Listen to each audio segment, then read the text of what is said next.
Disport, le média Le Disport, qui nous a indiqué hier soir que son transfert avec Monaco était bloqué par rapport à une commission d'agents. C'est souvent ce qui peut arriver, un problème de commission. Et que dans ce transfert, il rajoute, Le Disport, que Aïd Benasser serait inclus dans la transaction. Samuel, qu'est-ce que ça t'inspire, cette information du Disport sur François Camano et son avenir au Girondins de Bordeaux? On va voir si l'information reste avérée, parce que bon, c'est le Disport, on peut avoir des fois de bonnes informations comme des choses totalement fausses. Ce qui est sûr, c'est que pour commencer déjà sur le transfert de Camano, ce qui est sûr, c'est que il a changé d'agent au mois de novembre. Il est passé avec un consortium d'agents où il y a 2-3 mecs qui gravitent autour.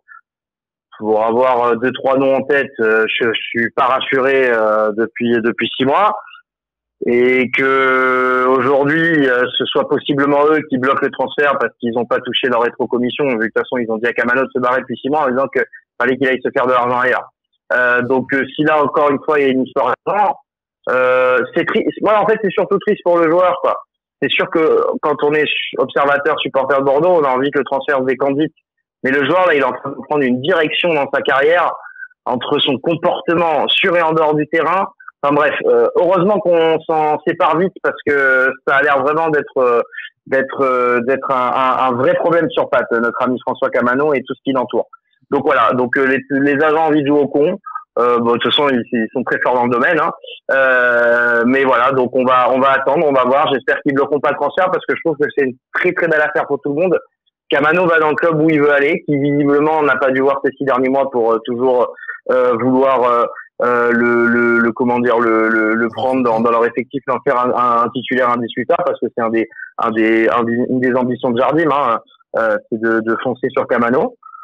Donc voilà. Donc encore une fois, on verra bien. Et on peut penser, parce qu'il faut des départs pour qu'il y ait des arrivées aussi, on le sait, hein, financièrement pour Bordeaux.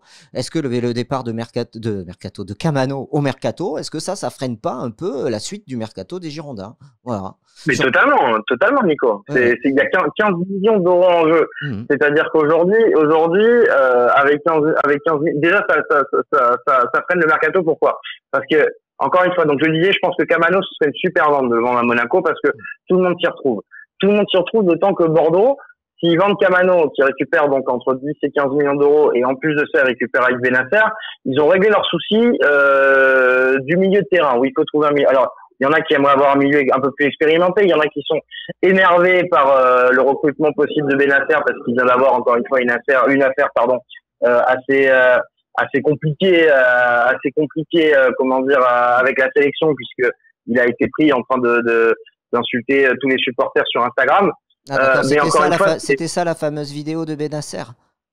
Exactement, il était ivre dans un taxi, il était en train de dire à tous les supporters marocains des choses sympathiques sur leur génétique. Et donc du coup forcément la pub en ce moment pour le joueur est pas géniale, mais moi je trouve que je l'ai vu à Caen, je l'ai vu à Saint-Etienne, un peu moins à Monaco, mais c'est un joueur qui a du talent et qui a de l'envie, qui peut avoir ce rôle de milieu. Il va venir apporter défensivement et offensivement aussi. C'est un joueur qui techniquement est assez propre, donc qui peut apporter. Donc si on vend Camano, qu'on se projette sur un ailier, et qu'en plus de ça on récupère Aïd Benasser, pour moi ce serait un super coup. Après, comme je viens de le dire, Camano est, selon moi, et désolé si ces gens nous écoutent et que ça leur plaît pas, mais est très très mal entouré selon moi. Vraiment les agents qu'on peut le plus détester dans le football, ceux qui paralysent le football circus et qui salissent un peu le jeu. Et tant qu'il y aura ces mecs autour de lui, on n'est pas à l'abri d'avoir des transferts bloqués, des deals qui capotent, parce que il y en a qui ont les yeux plus gros que le ventre et qui voient pas le football comme un jeu, mais juste une manière de faire le plus d'argent possible sur le dos d'un mec. Ouais, c'est vrai que ça avait été le bazar déjà au mois de janvier, la sortie médiatique. C'est vrai que depuis qu'il a changé d'agent, c'est un peu le tumulte. Ah mais si tu veux réussir ta carrière, surtout ne les prends pas comme agent. Il y a qu'à voir depuis 6 mois la dégringolade de Camano.